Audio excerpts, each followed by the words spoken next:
Here you can see the structure really starting to take place, and you can see here that it is holding me up quite nicely. I got my foot on the rear support and then my other foot on the cross support here, and it's no problem holding me up in place.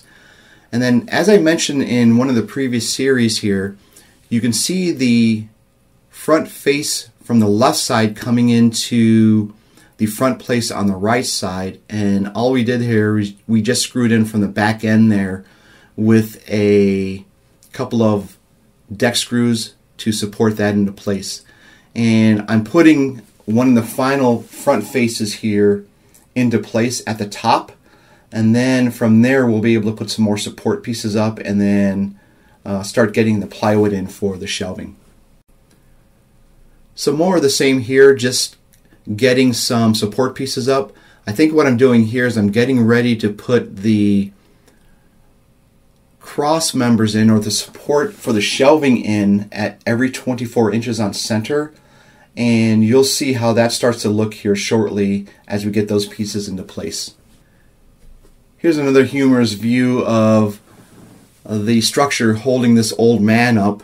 That's all of 200 plus pounds, more like 240, of holding me up and being able to support me. So I have total confidence that for the totes that we're going to be putting on each one of these shelves, this is more than adequate to keep those in place.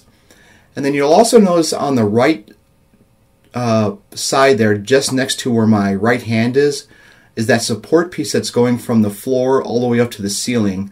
And that's what I mentioned in the last series, that there's going to be some support to hold that up in place. And that's also going to happen on the left side of this photo, which you cannot see, but it's going to be a support piece from the ground all the way up to the ceiling. Once again, we're just getting some final pieces in here.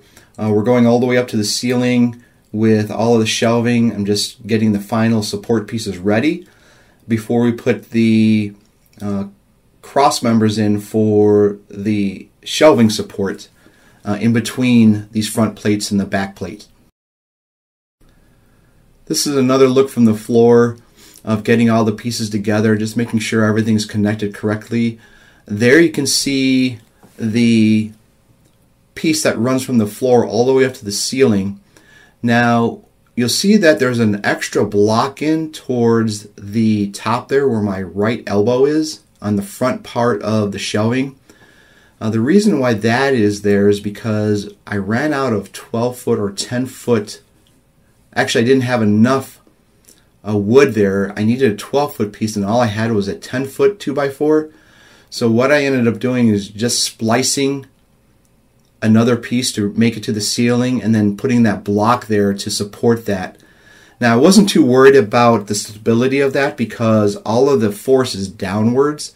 So we just had to make sure that those two pieces were connected, and that's not going to interfere with anything that's going to be put up there because it's on the outside of the frame of the shelving units. And then finally we have the main structure of the shelving unit completed.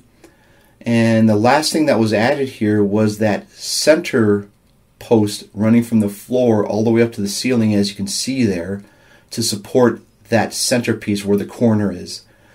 So with that, the next thing to do here is put in the 2x4 support structures that are going to run the full length of the shelving units. You'll see what I'm talking about here in the next series. I believe those are going to be at 24 inches on center, and then that will give us enough support to, again, support all the totes that you see on the right hand side there. With that, that's going to bring us to the end of this series, and we're going to continue on as we've got a few more to go here and give you updates until this project gets completed. So until next time, peace out.